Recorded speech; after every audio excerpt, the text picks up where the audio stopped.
An unexpected email. Two words that shouldn't matter. Oak tree. For movie star Keanu Reeves, these words shatter 30 years of carefully built walls. Why would they make him abandon a film set? What could be so urgent after all this time? His fingers touch the small object he's carried every day for 3 decades. A secret, a memory, a promise he never thought he'd have to keep. Keanu Reeves squinted at his phone screen, the harsh New Zealand sun making it hard to see. Another 12 emails had appeared in the last hour. His thumb swiped past the usual. Fan mail, charity requests, script offers, until an unfamiliar address caught his eye. zwinters89@gmail.com. The subject line made his heart stop. The oak tree. Remember me? Everything okay, Mr. Reeve? Asked Lucia, his assistant of 5 years. She held out a bottle of water, her expression concerned. Keanu took the water without looking up.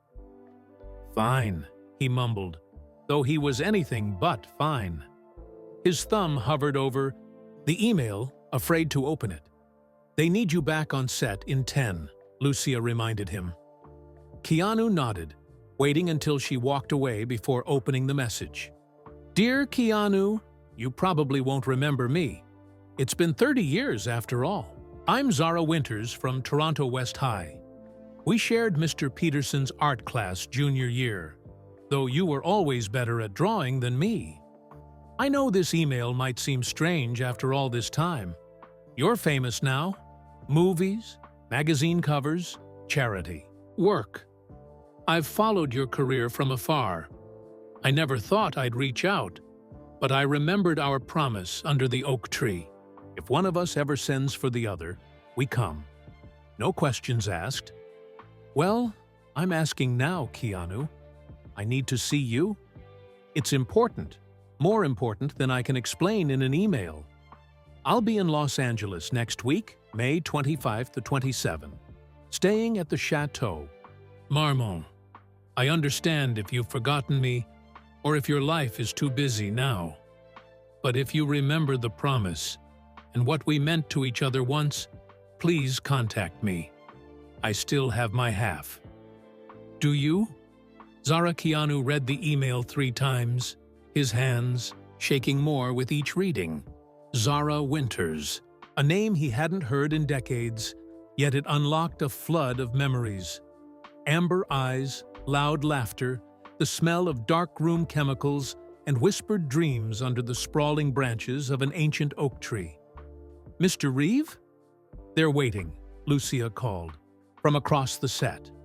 Keanu locked his phone and slipped it into his pocket. He walked toward the massive green screen where he'd spend the next hours pretending to fight digital monsters for his latest blockbuster. But his mind was 30 years and thousands of miles away. Ready when you are, Keanu, called Dina Patel, the director. Keanu took his position, gripped the prop sword, and tried to focus.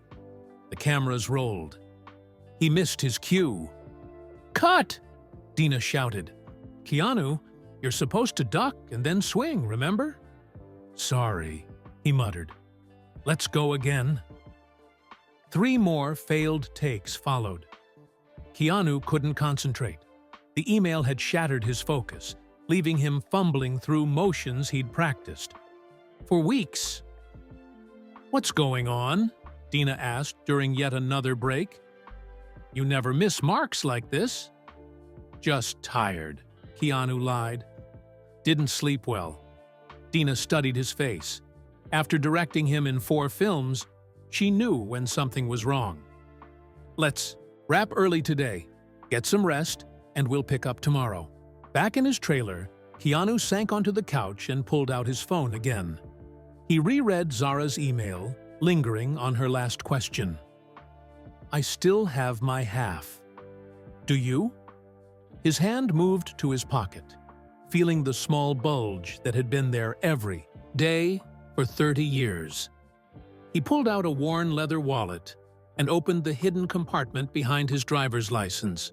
From it, he removed a small wooden object shaped like half a heart. its edges smooth from years of handling. A knock at the door made him quickly return it to his wallet. "Come in," he called. Lucia entered with a stack of papers. "Tomorrow's schedule," she said, placing them on the table. "And Mr. Takahashi called about the Japan premiere next month." She paused, studying him. "Are you feeling all right? Dina said you seemed off today."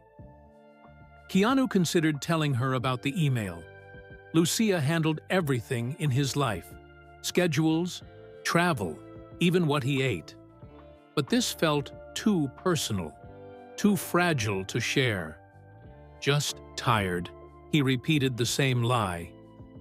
After Lucia left, Keanu opened his laptop and searched Zara Winter's photographer. Thousands of results appeared. He clicked on images and found himself looking at professional headshots of a woman with silver-streaked dark hair and familiar amber eyes. Her website described her as an award-winning wildlife photographer specializing in endangered habitats. Keanu spent the next hour scrolling through her work. Stunning images of polar bears on shrinking ice floes, Amazon rainforests, coral reefs bursting with color. In each photo, he could see the passion of the teenage girl who once told him she wanted to show people what they're losing before it's gone forever. She had done it. She had actually lived the dream she'd whispered to him under that oak tree. Keanu closed the laptop and walked to his bedroom. From the bottom of his suitcase, he removed an old wooden box that traveled everywhere with him. Inside lay treasures from his life before fame, his father's watch, his first acting award, and a small photo album. He flipped to the third page. There it was, a slightly faded photograph of two teenagers standing under a massive oak tree. Thiab, boy, was skinny with shaggy black hair falling into his eyes, trying to look cool but failing. The girl beside him had wild curls and a smile that took up half her face. Her arm was thrown around his shoulders, and they both held up two halves of a wooden heart between them. On the back of the photo, faded blue ink read, "Keanu and Zara, The Promise, June 1989. Keanu stared at the image until his vision blurred. 30 years. He'd been famous for 25 of them. He'd made 42 movies, won awards, dated actresses and models, built homes in 3 countries, but nothing in his adult life had felt as real or important as that summer with Zara. He picked up his phone and started typing a response to her email. He wrote and deleted 5 different versions. What could he possibly say after all this time? Should he mention the wooden heart half he still carried? Should he tell her he'd tried to find her years ago? Finally, he typed a simple reply. "I remember. The oak tree. I kept my half. I'll be there." His thumb hovered over the send button as doubt crept in. What did she want after all these years? Why now? But he remembered their promise. No questions asked. He pressed send. Outside his trailer window, the New Zealand stars shone brilliantly in the southern sky, witnesses to a promise made 3 decades ago and about to be kept. Keanu couldn't sleep that night. He tossed in his bed, memories washing over him like waves. Each time he closed his eyes, he saw her face. Not the older Zara from the website photos, but the teenage girl with wild curls and fearless eyes who had changed his life during that one perfect summer. Toronto, 1989. Reeve, pay attention! Mr. Peterson's ruler cracked against Keanu's desk, making him jump. The art classroom erupted in laughter. Keanu's cheeks burned as he straightened up, pulling his sketchbook closer to his chest. "Sorry, sir," he mumbled. "Detention." "After school," Mr. Peterson said, walking away. Keanu slumped in his seat. His father would be furious. 3rd detention. This month, all because he couldn't stop drawing during other classes. As the bell rang, a voice behind him said, "Peterson's such a jerk. Your drawing was awesome." He turned to see a girl with amber eyes and untamed dark curls looking at his sketch, a detailed drawing of a medieval knight battling a dragon. "Thanks," he said, quickly closing the sketchbook. "I'm Zara," she said. "You're in my gym class too, right? The one who always has a note to sit out?" Keanu nodded, embarrassed. His father had taught him that sports were for normal boys, not for quiet ones who spent their time drawing make-believe. Later that day, Keanu sat alone in detention, doodling in his notebook. The classroom door banged open and Zara walked in, dropping her backpack on a desk. "What are you in for?" Keanu asked, surprised. "Told Peterson his tie looked like someone threw up Christmas." She grinned. "Worth it." Keanu couldn't help smiling. Nobody at Toronto West High had ever really noticed him before, let alone deliberately joined him in detention. Their friendship started that day. The quiet boy who dreamed of being an actor, and the bold girl who carried a camera everywhere. They were opposites in almost every way.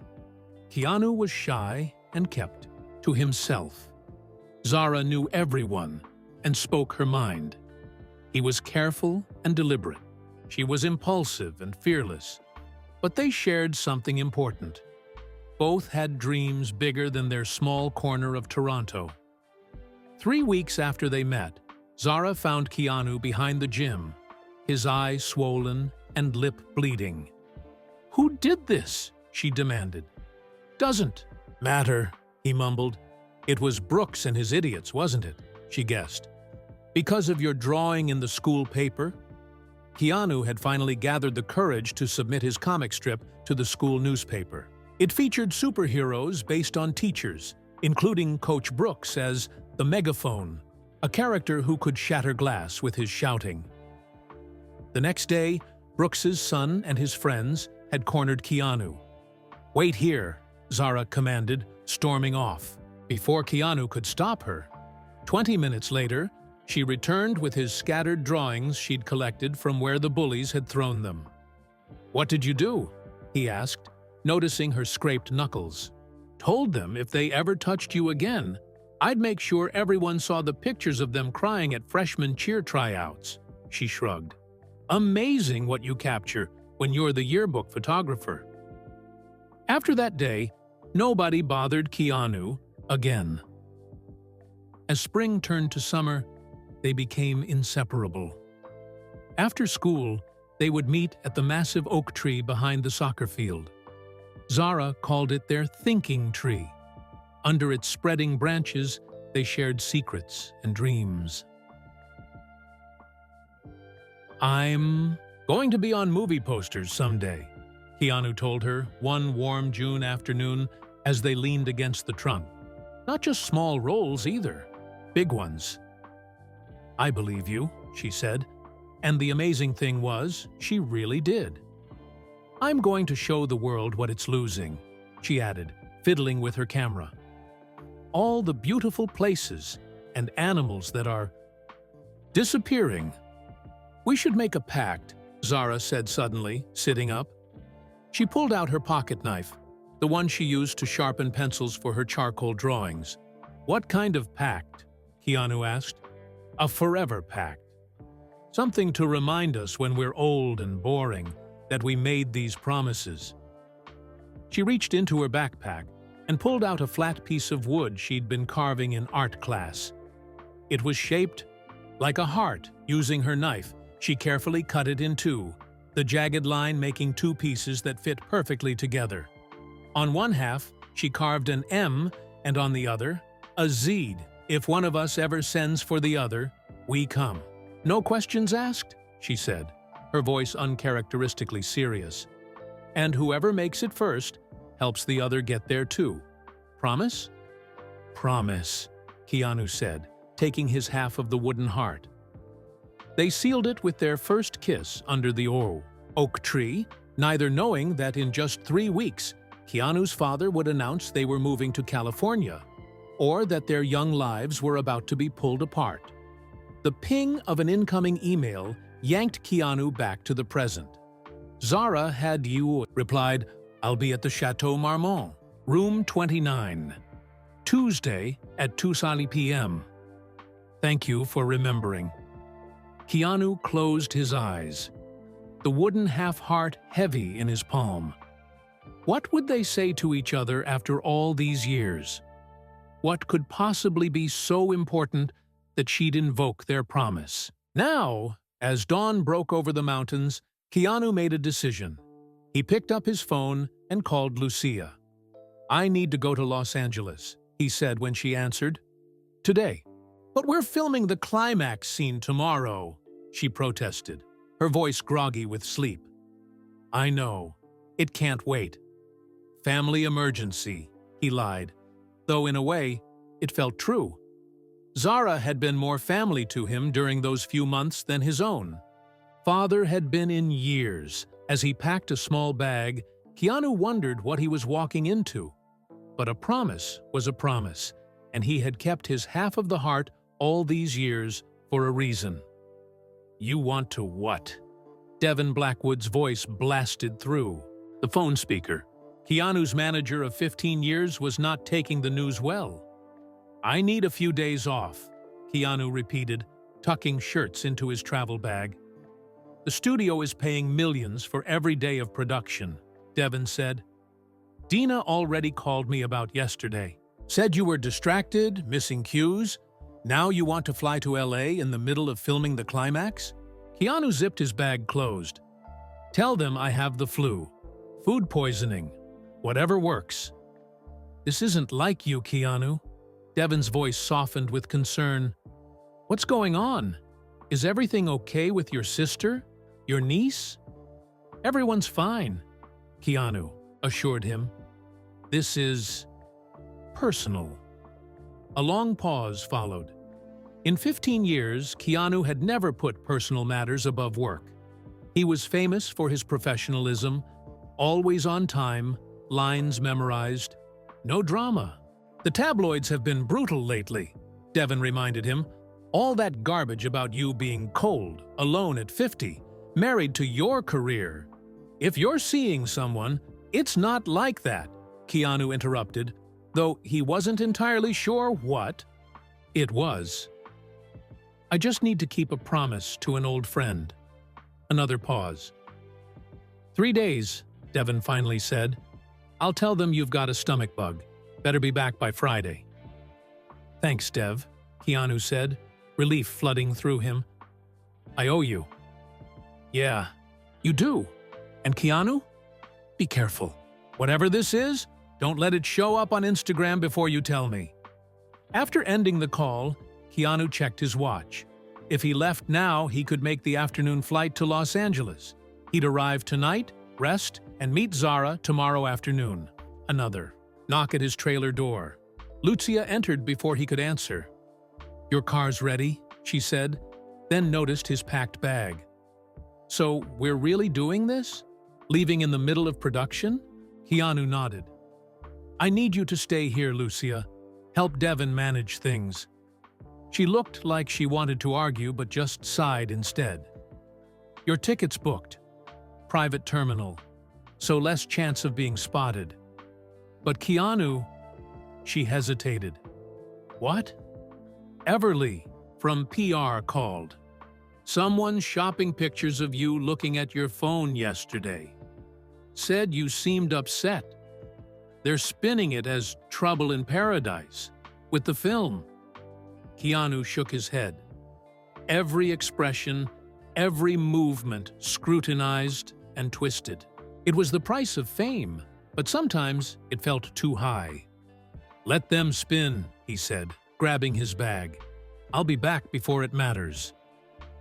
The drive to the airport passed in a blur. Keanu kept touching the wooden half-heart in his pocket, a habit from nervous moments over decades. What did Zara want after all these years? The email had mentioned the promise. But which part? They had actually made two promises that day under the oak tree: to come when called, and to help each other achieve their dreams.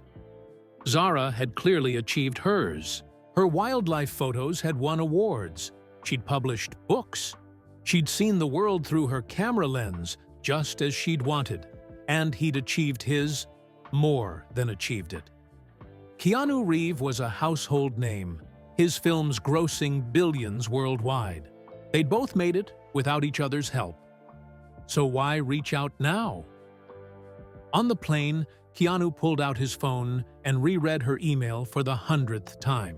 The line that kept jumping out: "It's important, more important than I can explain in an email." He tried to picture her as she was now, the silver-streaked hair, the same amber eyes, 30 years of life experiences he knew nothing about. Had she married? Had children? Been happy? Keanu realized how little he knew about her adult life, despite occasionally searching her name online over the years. Her professional information was easy to find, but personal details were scarce. Unlike him, Zara Winters had managed to keep her private life private. What was he walking into? A plea for money? A sick relative needing connections to specialists?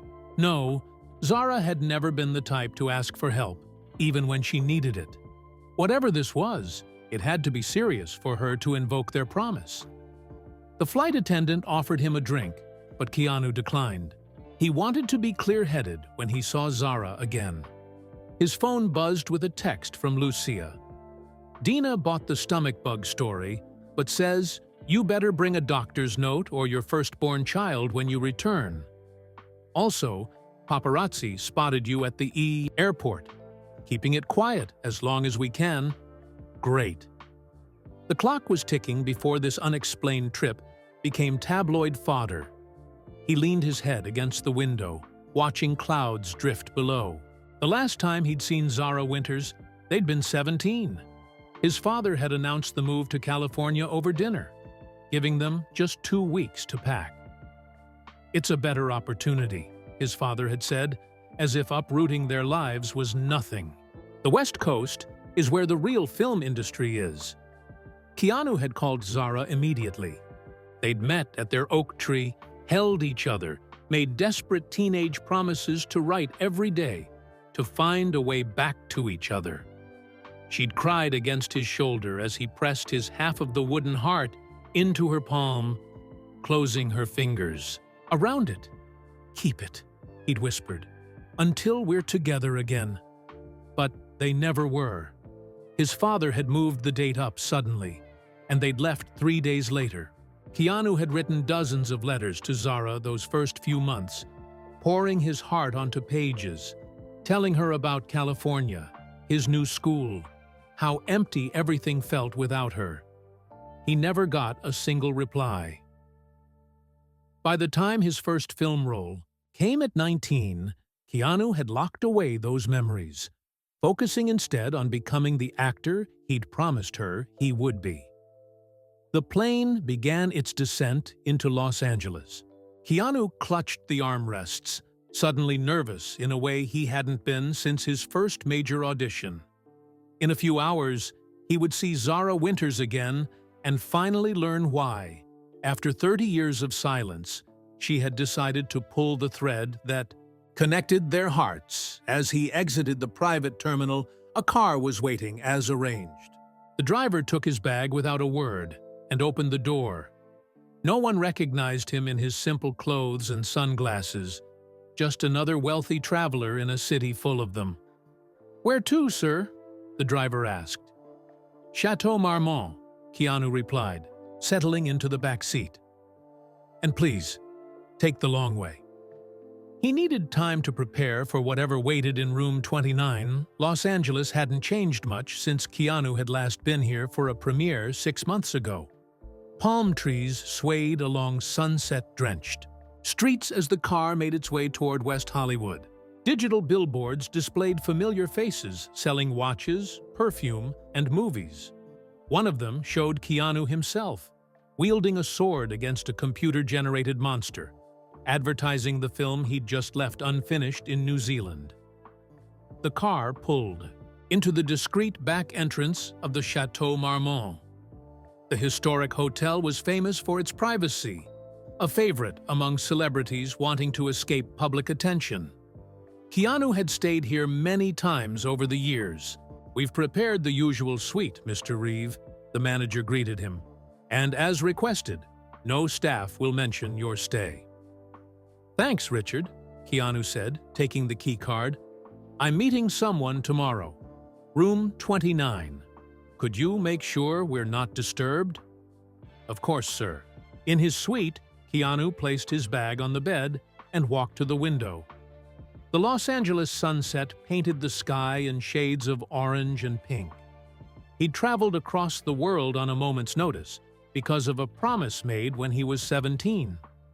It seemed crazy now. What would he say to Zara? What would she say to him? Sleep didn't come easily that night. Keanu tossed and turned, rehearsing conversations in his head. By morning, dark circles shadowed his eyes. He spent hours trying to decide what to wear, settling finally on jeans and a simple blue button-down shirt. Nothing flashy. Nothing that screamed, "famous actor." At 1:55 p.m., he stood outside room 29, his heart pounding. The wooden half-heart felt heavy in his pocket. He raised his hand to knock, then hesitated. Maybe this was a mistake. Maybe some promises weren't meant to be kept after 3 decades. Before he could decide, the door opened. And there she was. Zara Winters stood before him, her silver-streaked dark hair pulled back in a simple ponytail. She wore jeans and a green sweater that made her amber eyes seem even brighter. She was older, of course, fine lines around her eyes, a certain softness to her jawline that hadn't been there at 17, but unmistakably Zara. For a moment, neither spoke. 30 years stretched between them like an uncrossable river. Then Zara smiled, the same full-faced smile from the photograph. "See, Keanu Reeves," she said softly. "Still showing up when I call." His rehearsed greetings disappeared. "Still keeping promises," he replied. She stepped back, gesturing him inside. The room was simple but elegant, with large windows overlooking the garden. On the desk sat 2 expensive-looking cameras and a laptop. "Nice place," Keanu said awkwardly, suddenly feeling like a teenager again.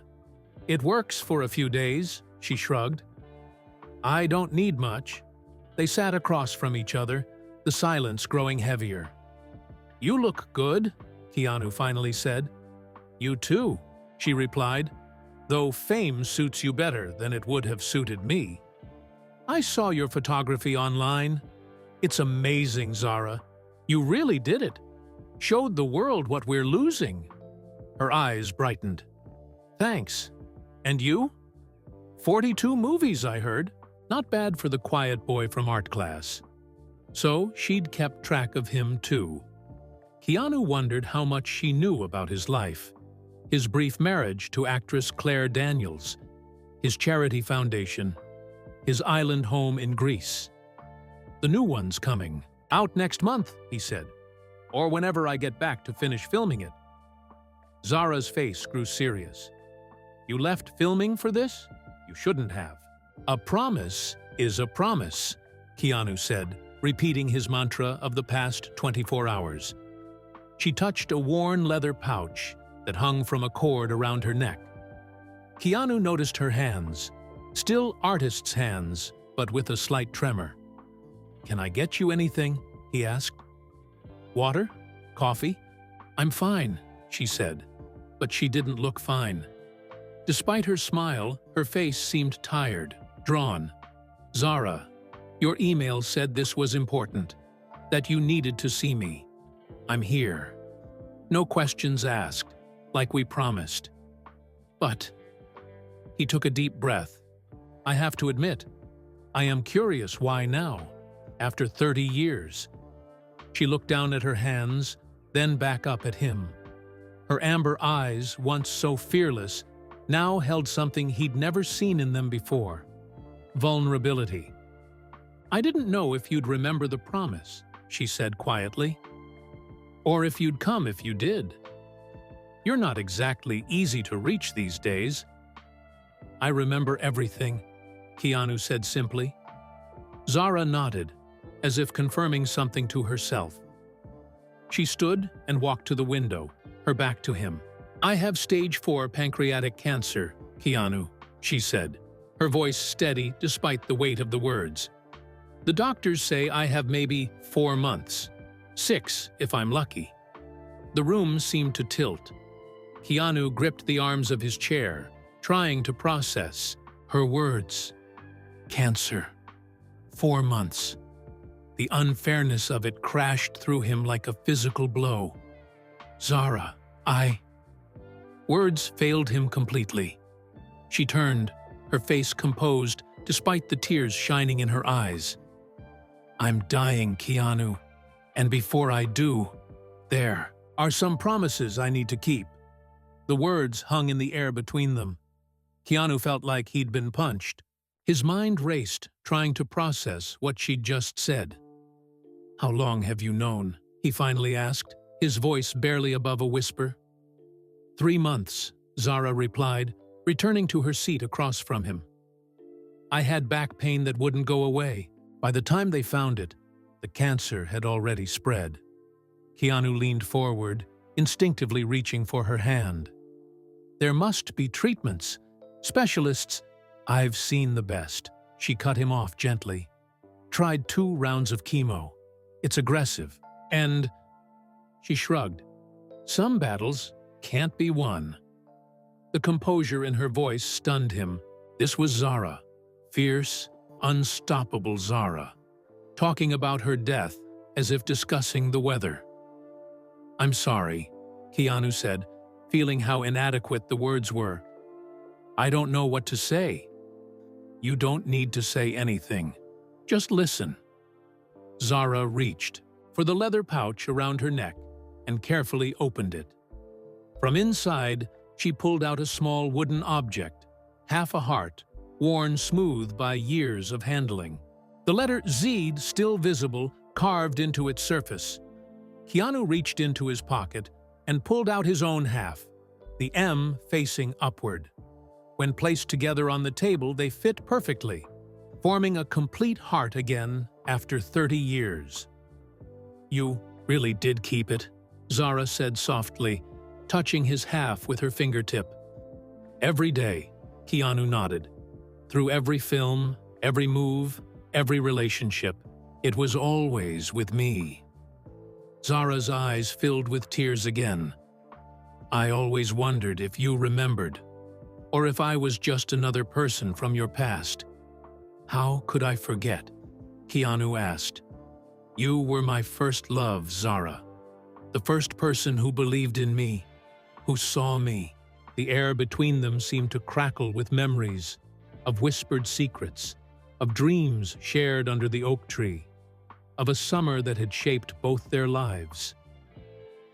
"I tried to find you," Keanu confessed. "After my first film, when I finally had some money and freedom from my father. But you had disappeared, changed schools, moved away. Nobody knew where you'd gone." Zara nodded slowly. "I got a scholarship to NYU right after you left. Then the National Geographic internship in Kenya." She smiled faintly. "I've spent most of my adult life moving around. Antarctica, the Amazon, Siberia, wherever the endangered species were. Never stayed in one place long enough to call it home." "Never married?" Keanu asked, then immediately felt intrusive. "Sorry, that's none of my business." "It's fine," Zara assured him. "No, never married. Had a few serious relationships, but—" She gestured to her cameras. "These were always my true loves. My work came first. What about you? I know about Claire Daniels, of course. That was all over the magazines."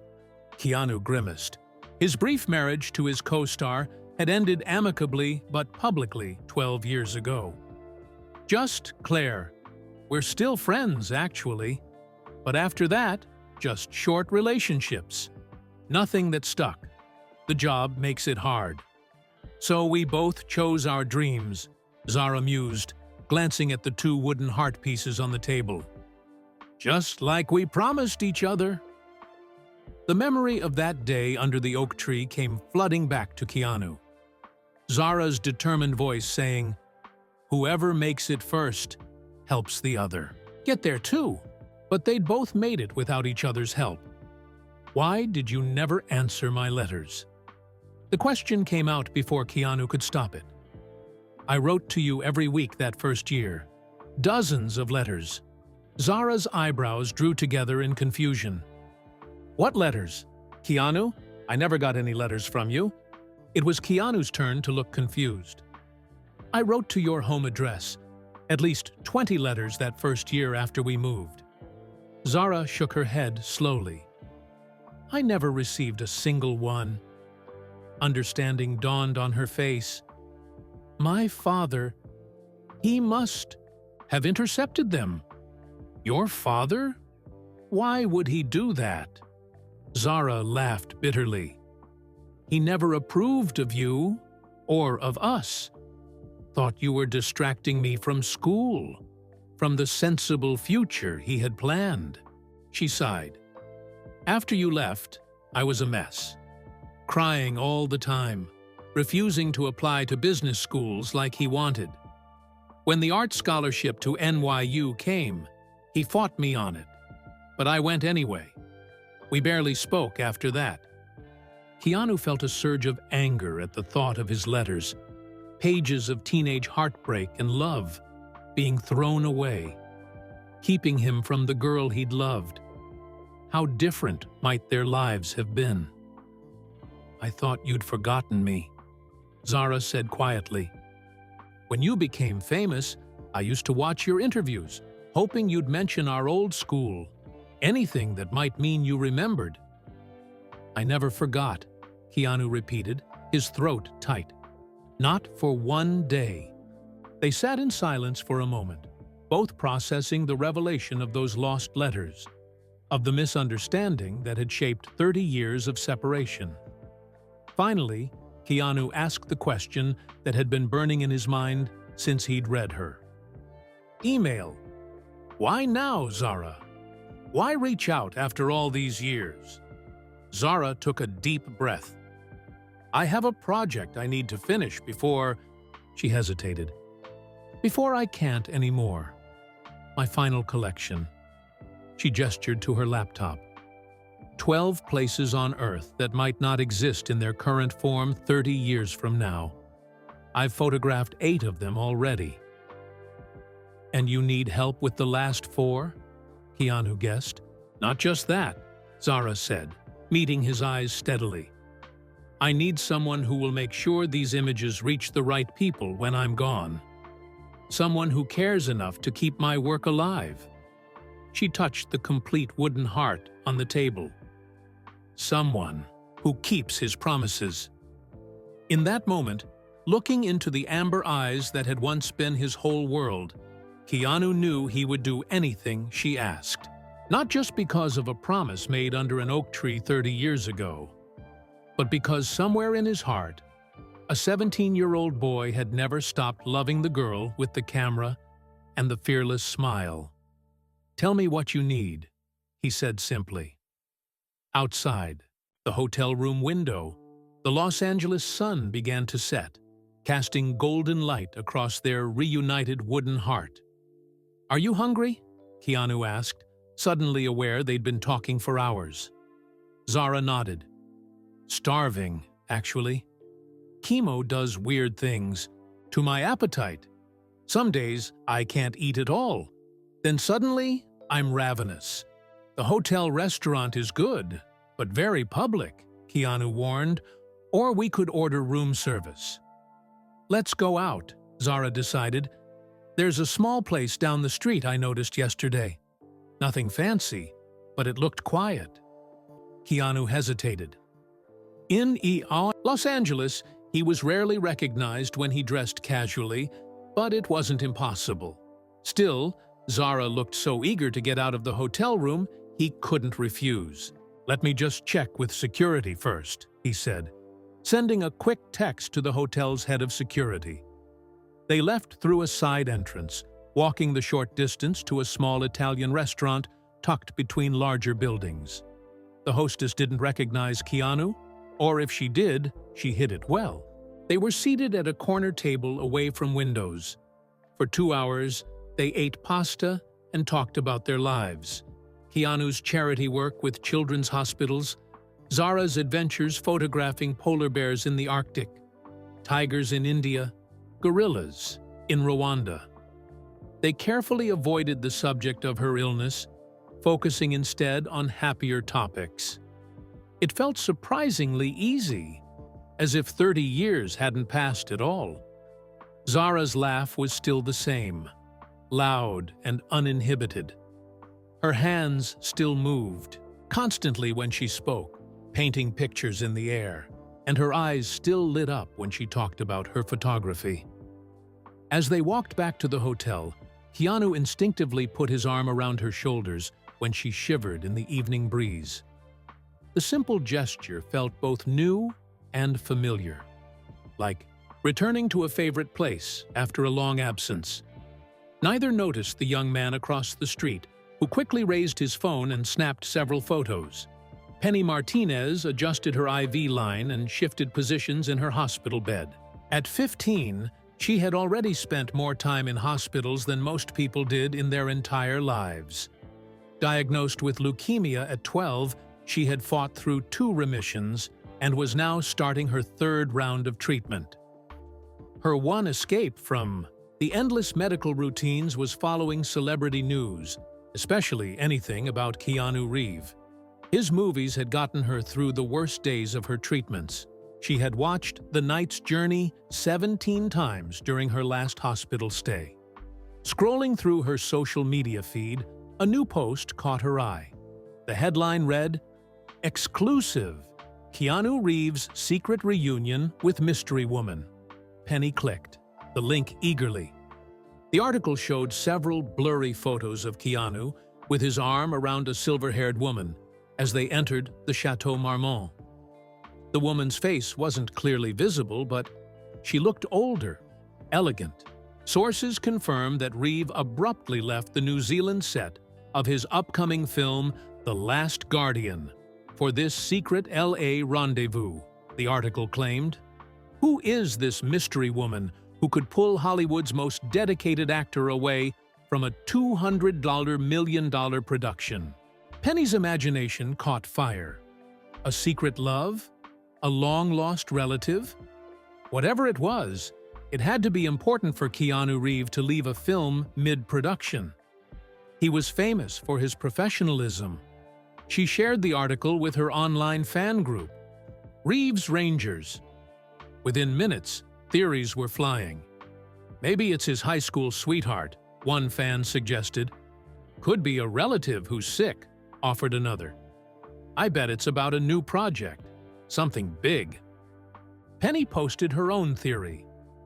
What if it's a real-life love story, like something from one of his movies? The speculation spread beyond their small group. By morning, a Keanu Reeves mystery was trending nationwide. Keanu woke to his phone, buzzing, repeatedly. 17 missed calls from Devon, 32 text messages, hundreds of email notifications.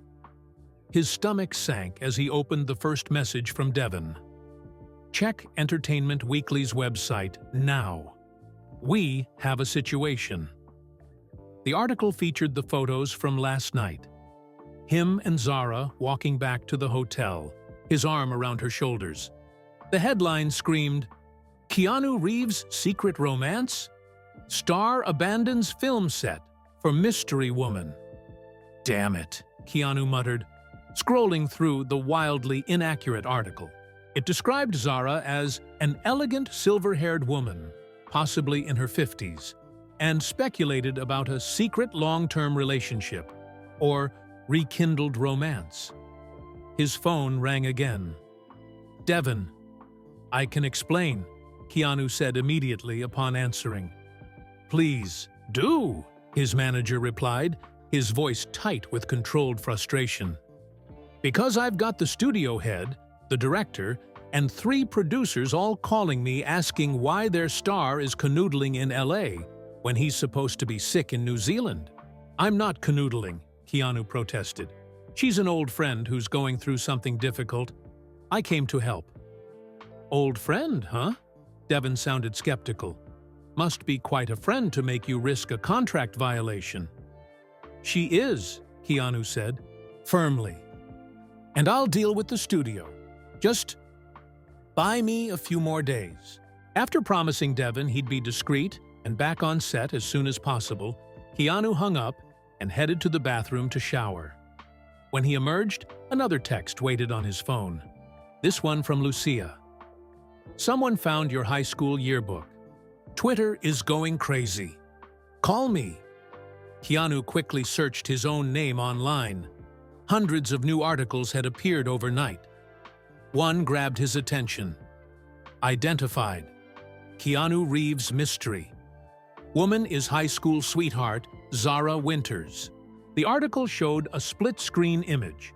The blurry photo from last night next to a scanned yearbook picture of teenage Zara.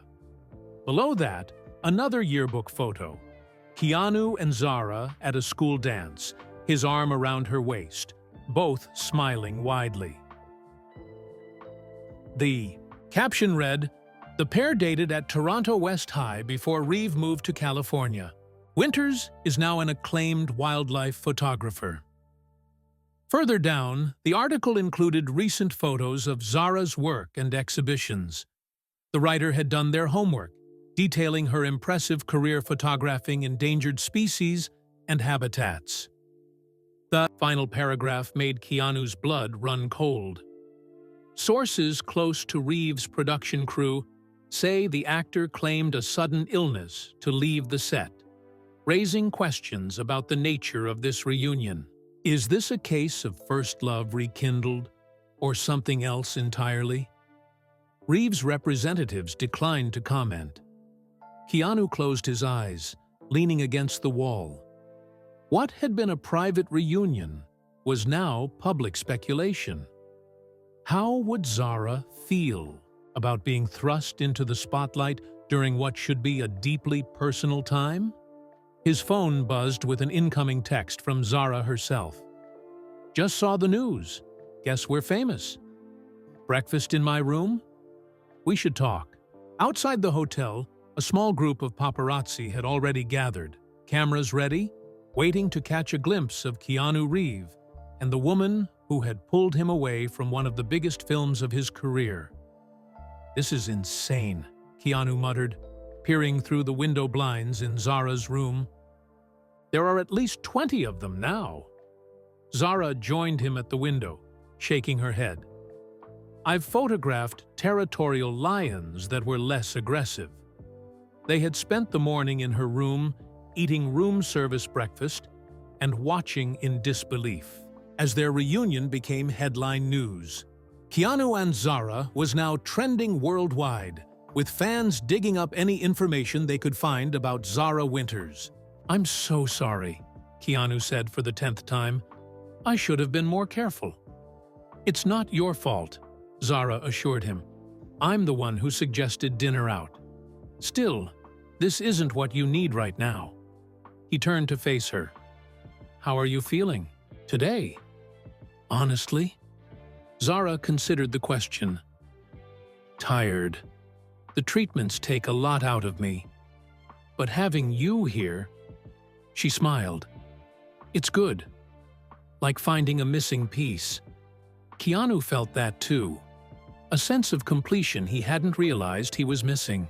Despite everything, the illness, the media circus, he was grateful for these moments with her. "So, what now?" he asked. "We're basically trapped here, unless you want to do the walk of shame through the paparazzi gauntlet." Zara's amber eyes suddenly lit up with a familiar spark. the same look she'd had as a teenager before suggesting something wild. "Why don't we just leave?" "Leave? How?" "They're watching every exit." "Not if we're not recognizable." She grinned. She reached into her suitcase and pulled out a baseball cap and sunglasses. "Basic disguise, but it works for me when I need to photograph animals without disturbing them." Keanu laughed. "You want to treat the paparazzi like skittish wildlife?" "Exactly," Zara said. "Plus, I've been thinking about what I told you yesterday, about my final project, the 4 locations I still need to photograph. One of them is just up the coast, near Big Sur. Perfect redwood groves that are threatened by climate change and development." "You want to go now?" Keanu asked, surprised. "Why not? I'm feeling good today. Tomorrow might be different." Her face grew serious. "That's my reality now, Keanu. Good days are rare. I need to use them." He couldn't argue with that. "Okay, but we can't take my car. They'll be watching for it." "So we rent one," Zara suggested. "Under my name. Nobody's looking for Zara Winters, wildlife photographer." 2 hours later, they were driving north on Highway 1 in a rented blue SUV. Zara wore her baseball cap and sunglasses, while Keanu had donned a knit beanie and fake glasses from a hotel gift shop. The disguises were simple but effective. The valet hadn't given them a second look. As they left Los Angeles behind, the road hugged the coastline, offering spectacular views of the Pacific Ocean. Zara had her camera out, snapping pictures through the open window. "This feels like freedom," she said, the wind whipping her silver-streaked hair. Keanu smiled, relaxed for the first time since leaving New Zealand. "When was the last time you did something like this?" "Like what?" "Running away from paparazzi with a movie star?" she teased. "No," he laughed. "Just a spontaneous trip. No plans, no schedule." Zara thought about it. "Too long. My work trips are always carefully planned. Permits, guides, specific shooting schedules." She looked at him. "What about you? When was your last spontaneous adventure?" "Probably never," Keanu admitted. "Everything in my life happens on a timetable. Wake up at this time, be on set at that time, promotional tour for exactly these dates." "So we're both overdue," Zara concluded. They drove in comfortable silence for a while, the coast stretching endlessly before them. Eventually, Keanu asked what he'd been wondering since yesterday. "Tell me about your life," he said. "The real stuff, not just your work. Were you ever in love after us?" Zara lowered her camera, considering the question. "Yes, a few times. My longest relationship was with a conservation biologist named Miguel. We met in Brazil while tracking jaguars. We were together for almost 7 years, on and off. Why didn't it work out?" "We wanted different things," she said simply. "He wanted to settle down, have children. I always had one more assignment, one more endangered species to document. Eventually, he found someone who wanted the same things he did." She looked at Keanu. "What about you? Why didn't it work with Claire Daniels? The tabloids said you were perfect together." Keanu snorted. "The tabloids know nothing. Claire and I were good friends who tried to be more. We realized pretty quickly we worked better as friends. The divorce was mutual, but the press needed a villain, so they chose me." "Any regrets?" Zara asked softly. "About Claire?" "No." Keanu kept his eyes on the road. "About not finding you sooner?" "Every day. The weight of those lost years hung between them. All the what-ifs and might-have-beens. Can I ask you something personal?" Keanu ventured after a while.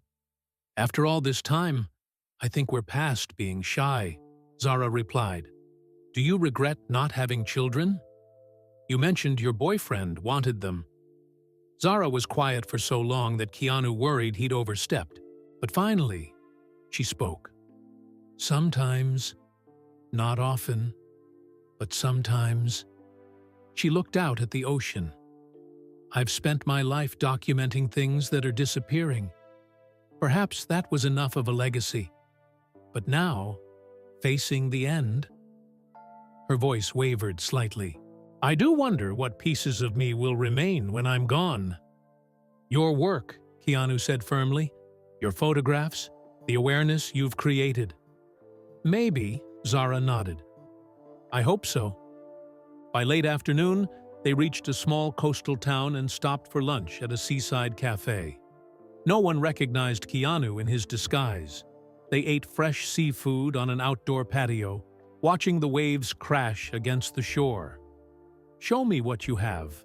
Planned for your final project, Keanu said as they lingered over coffee. Zara pulled out her tablet and opened a folder labeled Final 4. Inside were research documents, maps, and preliminary shots of 4 locations. The redwood groves near Big Sur, a small island in the Pacific Northwest, a glacial lake in the Canadian Rockies, and a coral reef in Hawaii. These are all endangered? Keanu asked, scrolling through the images. Yes, Zara confirmed. The redwoods are threatened by climate change. The island hosts the last breeding ground of an endangered seabird. The lake is shrinking due to glacial melt, and the coral reef is dying from ocean acidification. It's a powerful statement, Keanu said, impressed by the thoroughness of her research. But can you... He hesitated. I mean, with your health. Travel to all these places? Zara finished his question. I don't know. That's why I contacted you. I need help finishing this, and then making sure it reaches the right people. She met his eyes. Your face opens doors, my name never could. As the sun began to set, they continued their journey north. Zara taught Keanu how to use her professional camera, laughing as he struggled with the settings. You're a terrible photographer, she teased. Hey, I'm an actor, not Annie Leibovitz, he protested, taking another blurry photo of the coastline. Here, she said, moving behind him to adjust his grip on the camera. Hold it steady, like this. Her arms around him, showing him how to frame. The shot felt so natural that Keanu almost forgot the circumstances that had brought them together after 30 years. For just a moment, it was as if no time had passed at all. They reached a small inn near Big Sur as darkness fell, checked into separate rooms, and agreed to meet at sunrise to photograph the redwoods in the morning light. As Keanu lay in bed that night, his phone buzzed with a text from Zara. Thank you for today. It felt normal. I needed that more than I realized. He smiled in the darkness, typing back, Me too. See you at sunrise. But before he could fall asleep, one last text came through. There's something I've been wanting to ask all day. Why did you never contact me after you moved? You had my address. The question he'd been dreading. The one that might change everything. Between them. Keanu stared at Zara's text, his thumb hovering over the keyboard. He could type a short response now, but this wasn't a conversation for text messages. This was 30 years of misunderstanding that needed to be addressed, face to face. Let's talk about it tomorrow, he replied. Some stories are better told in person. Sleep came fitfully that night. Keanu tossed and turned, his mind replaying memories of those first painful months in California. The letters he'd written by hand, the calls to Zara's house that were never returned, the growing certainty that she had moved on without him. At sunrise, they met in the inn's lobby. Zara looked tired but determined, her cameras already packed and ready. There's a trail about 10 minutes from here, she explained as they got into The car. It leads to an ancient redwood grove. The light at this hour is perfect. Neither mentioned her text from the night before. The forest was eerily quiet as they hiked the trail, morning mist still clinging to the massive tree trunks. Zara moved with practiced efficiency, setting up her tripod, checking light levels, adjusting settings. Despite her illness, she transformed when behind the camera, focused, energized, completely in her element. Keanu watched in admiration as she worked. This was Zara in her true form, doing what she was born to do. "These trees are over 2,000 years old," she told him as she photographed upward, capturing the morning light filtering through the towering canopy. "They've survived fires, logging, development. But climate change is different. It's an enemy they can't adapt to quickly enough." For 2 hours, they moved through the forest as Zara documented the ancient trees. Sometimes she asked Keanu to stand near a trunk to show scale or to hold a reflector to bounce light where she needed it. Finally, she seemed satisfied. "I think I got what I need." They found a fallen log and sat down, sharing the coffee and muffins they'd brought from the inn. The morning had warmed, burning away the mist and revealing the full majesty of the redwood grove. "It's incredible here," Keanu said, looking up at the towering trees. "Peaceful." Zara nodded. "That's why I wanted to include it in my final collection. Places that make you feel small in the best possible way." A comfortable silence fell between them. Finally, Zara set down her coffee cup. "So," she said quietly, "are you going to answer my question from last night?" Keanu took a deep breath. The moment had come. "I did contact you, Zara. Many, many times." Her brow furrowed. "What do you mean?" "I wrote you letters. Dozens of them, that first year." Keanu looked directly into her amber eyes. "3 times a week at first, then weekly. Telling you about California, my new school, how much I missed you. I called your house at least 20 times, but your parents always said you were out or busy." Zara's eyes widened in shock. "I never got any letters, Keanu. Not one. And nobody ever told me you called." "I figured that out yesterday," Keanu said. "When you mentioned your father didn't approve of us." Understanding dawned on Zara's face. "He intercepted them, all of them." Her voice hardened. "He never told me you called either." "I think so," Keanu nodded. "After about a year with no response, I finally stopped trying. I assumed you'd moved on, found someone else." "I thought you'd forgotten me," Zara said, her voice barely above a whisper. "When you started getting small parts in TV shows, I watched every single one, hoping to somehow feel connected to you again. I even went to the premiere of your first movie, stood in the crowd just to catch a glimpse of you on the red carpet." "You were there?" Keanu was stunned. "Why didn't you try to find me?" Zara looked down at her hands. "Pride, maybe. Fear, definitely. By then, you were already becoming famous. I didn't want you to think I was just another fan trying to get close to you." The revelation of her father's betrayal and 30 years of misunderstanding hung heavy between them. "My father died 10 years ago," Zara said finally. "He never admitted what he'd done, and I never knew to ask." "My father passed away 5 years ago," Keanu said. "We never reconciled. He never approved of my career, even after all the success." "Difficult fathers," Zara gave a sad smile. "Something else we had in common." "If I had known," Keanu began. "Don't," Zara stopped him gently. "We can't change the past. We made the lives we were meant to have." But had they? Keanu couldn't help wondering How different things might have been if those letters had reached her, if they had stayed connected. Would they have built a life together? Would she be facing her illness alone now? "There's something else I need to tell you," Zara said, interrupting his thoughts. She reached into her pocket and pulled out a folded piece of paper.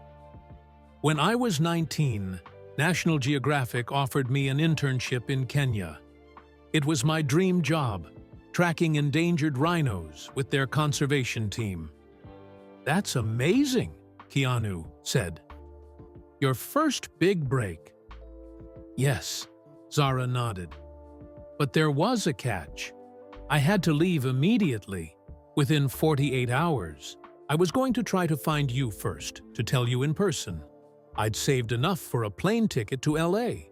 She unfolded the paper, an old, creased acceptance letter from National Geographic.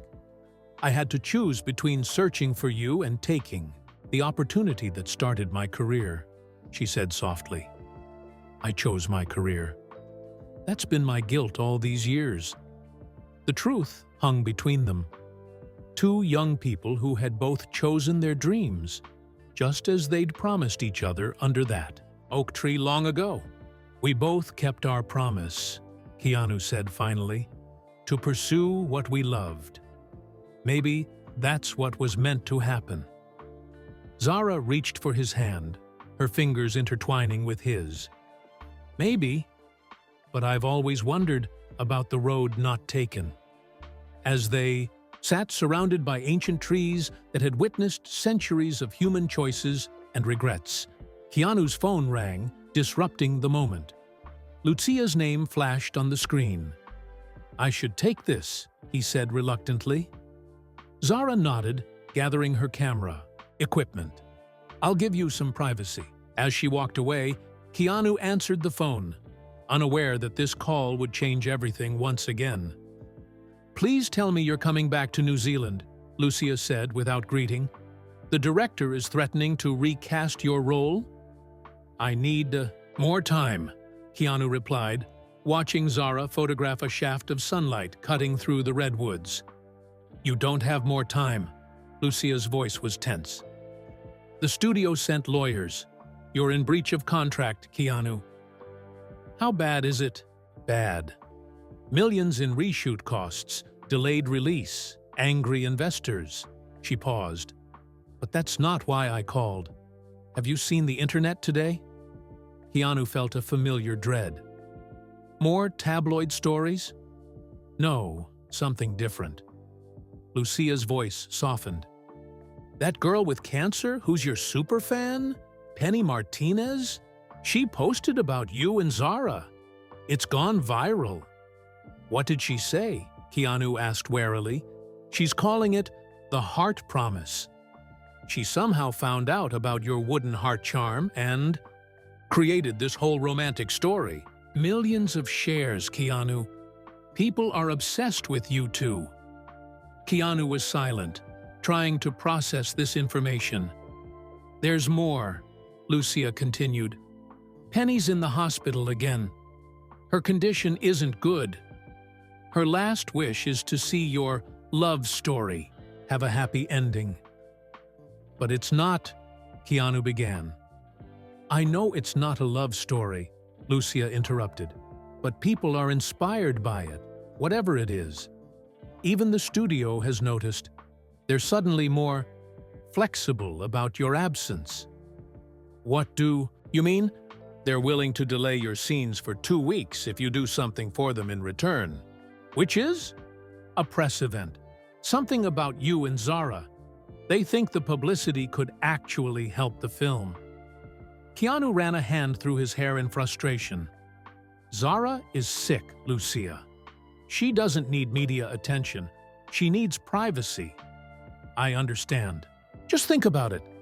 I'll send you Penny's post." After hanging up, Keanu stared at his phone, conflicted. Moments later, a video link arrived from Lucia. He clicked on it and saw a pale teenage girl in a hospital bed. "Hi, I'm Penny," she began, her smile brave despite the IV tubes visible in her arm. "You might know me from my posts about Keanu Reeves," my favorite actor. But today, I want to talk about something amazing I discovered. The video continued with Penny enthusiastically telling the story she'd pieced together from social media. How Keanu and Zara had been high school sweethearts who reconnected after 30 years because of a promise and a wooden heart charm they'd split between them. "It's like the best movie never made," Penny said, her eyes bright with excitement. "Two people finding each other again after all these years. It gives me hope that beautiful things can happen, even when life is hard." The video ended with Penny saying, "I'm fighting my third round of leukemia, and some days are really tough. But stories like Keanu and Zara's remind me that life has magic in it. I'm hanging on to see how their story ends." Keanu lowered his phone, deeply moved. This girl had created something hopeful from fragments of his and Zara's story. How could he possibly explain that their reunion wasn't the romantic fairy tale she imagined, but rather a bittersweet meeting shadowed by Zara's terminal diagnosis? "Everything okay?" Zara asked, returning with her camera equipment packed away. Keanu hesitated, then showed her Penny's video. Zara watched silently, her expression unreadable. "Wow," she said finally. "That's unexpected." "I'm sorry," Keanu said. "Somehow our story has become public property." Zara surprised him by laughing. "It's kind of beautiful, actually. This girl finding hope in our messy, complicated history." She sat beside him on the fallen log again. "What else did your assistant say?" Keanu told her about the studio's proposal, the 2-week extension in exchange for a press event. "So they want to exploit our reunion for publicity?" Zara asked, raising an eyebrow. "Basically," Keanu admitted. "I'll tell them no. The last thing you need is more attention." Zara was quiet for a moment, her fingers absently touching the leather pouch around her neck. "Actually, maybe we can use this." "Use it? How?" "My final photography project," she explained. "I want it to reach as many people as possible, to make them see what we're losing before it's gone." Her amber eyes lit up with sudden intensity. "What if we did an exhibition? Use your fame to draw attention to the cause? An exhibition of your work?" "Yes," Zara nodded, growing excited. "In San Francisco.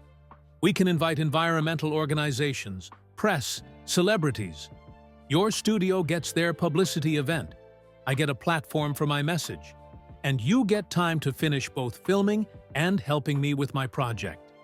The idea was brilliant. Typical Zara, finding opportunity where others saw only obstacles. "Are you sure?" Keanu asked. "It would mean even more public attention." Zara shrugged. "I'm dying, Keanu. Privacy seems less important than legacy now." Yantioni's blunt statement hit Keanu hard. Despite their reconnection, despite the joy of being with her again, the reality of her diagnosis remained. 2 months, she continued, her voice steady. "That's what the doctors are giving me. Maybe 3 if the new treatment works." She took his hand. "Help me make them count." Looking into her determined eyes, Keanu couldn't refuse. "Okay, let's do it." The next 6 weeks passed in a whirlwind of activity.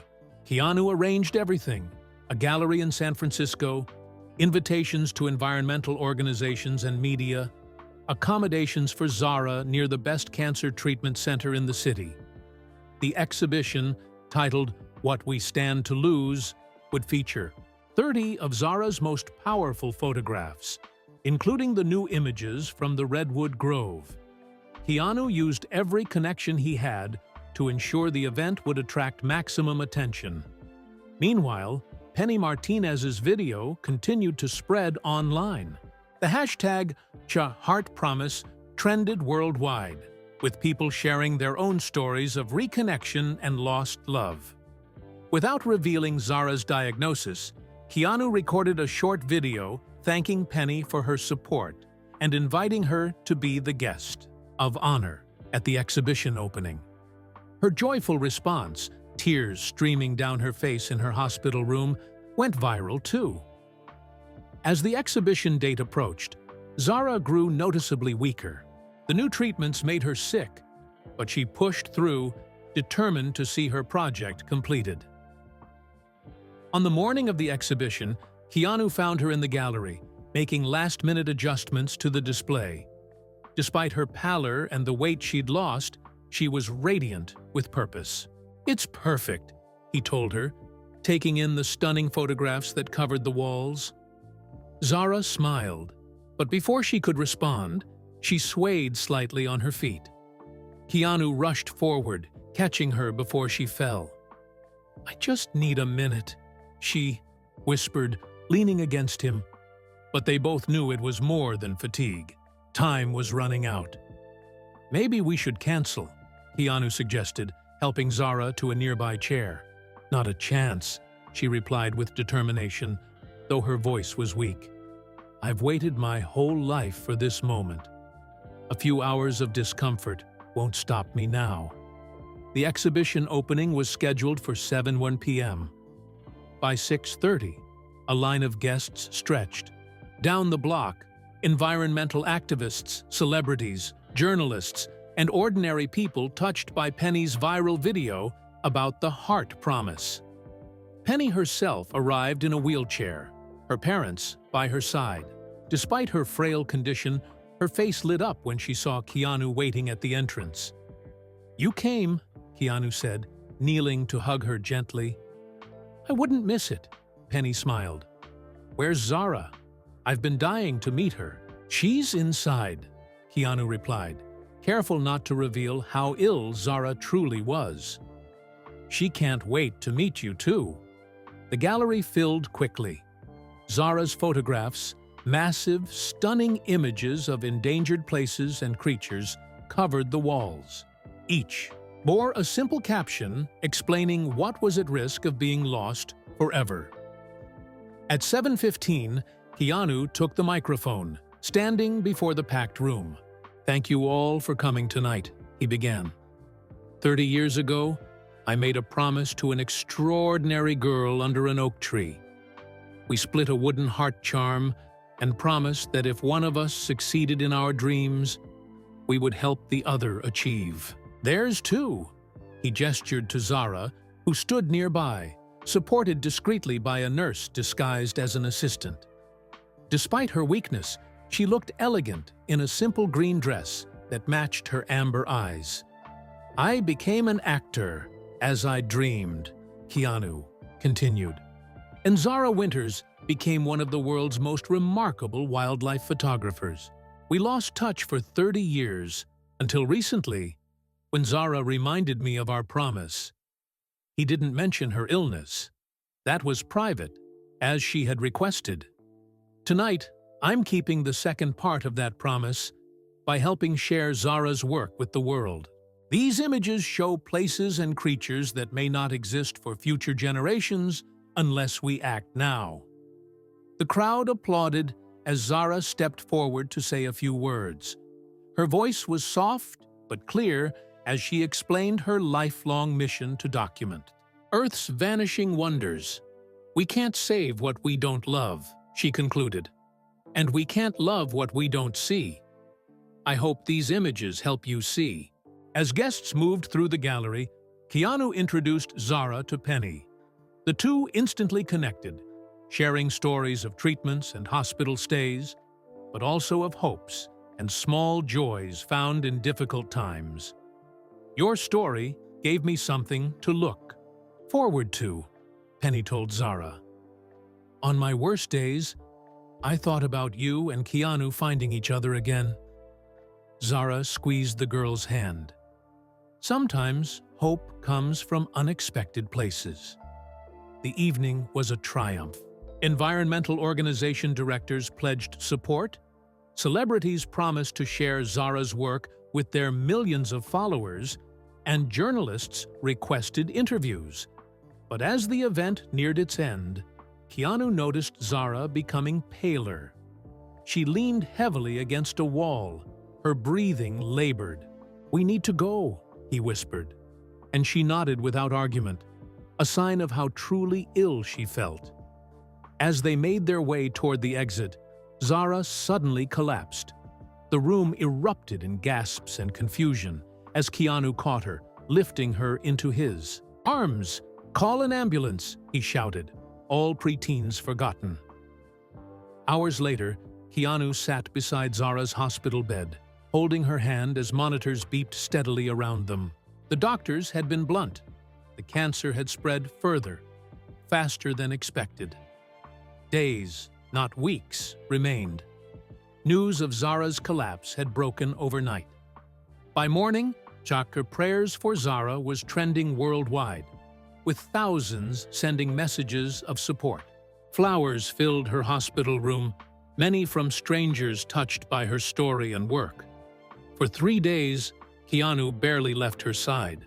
They talked when she was able, reminiscing about their teenage dreams, filling in the gaps of their 30 years apart. When she slept, he read messages from well-wishers, including daily updates from Penny, whose own health had stabilized enough for her to return home. On the 4th morning, Zara woke with surprising clarity. "Try to hurry punsadundades. I have something for you," she said. Reaching for the leather pouch she insisted remain around her neck even in the hospital. She removed her half of the wooden heart and pressed it into Keanu's palm. "Keep them both now," she whispered. Zara, "Don't! It's okay," she interrupted. "The exhibition was perfect. You kept your promise." She smiled weakly. "And I need one more favor." From beneath her pillow, she pulled a small notebook. Inside was a list of the 4 remaining locations she'd planned to photograph, with the redwoods crossed off. "Finish it for me," she said. "Photograph these places. Make sure people see them." "I will," Keanu promised, his voice breaking. "I'll learn to be half the photographer you are." "You'll manage," she teased, a glimmer of her old spirit shining through. "You always were a quick study." Zara died peacefully that evening, Keanu holding her hand until the end. The world mourned with him. The famous actor and his high school sweetheart reunited too briefly. 6 months later, Keanu stood at a podium in New York City, the complete wooden heart hanging from a cord around his neck. Behind him, enormous, photographs covered the walls, his amateur but heartfelt attempts to capture the places on Zara's list. "Today, I'm honored to announce the creation of the Zara Winters Wildlife Foundation," he told the assembled press and environmental leaders. "With an initial endowment of $20 million, we will work to protect the endangered habitats that Zara dedicated her life to documenting." He touched the wooden heart, feeling its familiar weight. "Many of you know part of our story. How Zara and I reconnected after 30 years because of a promise we made as teenagers. But there's something we never shared publicly." The room grew quiet as Keanu revealed the truth that had been hinted at throughout their journey. Our promise under that oak tree wasn't just about coming when called. We promised that whoever achieved their dream first would help the other achieve theirs too. I became an actor, and Zara became a photographer. But neither of us had truly fulfilled the second part of our promise until these past months. He gestured to the photographs surrounding them, Zara's powerful images alongside his own earnest attempts. Zara's work will continue through this foundation. Her promise to show the world what we're losing will be kept. And in helping complete her mission, I've found purpose beyond acting, fulfilling my promise to her after all these years. As cameras flashed and reporters raised their hands with questions, Keanu touched the wooden heart one last time. Half M and half Z'd, finally complete again, just as their promise had been. That's the end of our story. Thank you for joining me on this journey. Where are you listening from? I'd love to know in the comments below. If you enjoyed this tale, please like the video and subscribe to the channel. Your support gives me the motivation to create more stories like this one.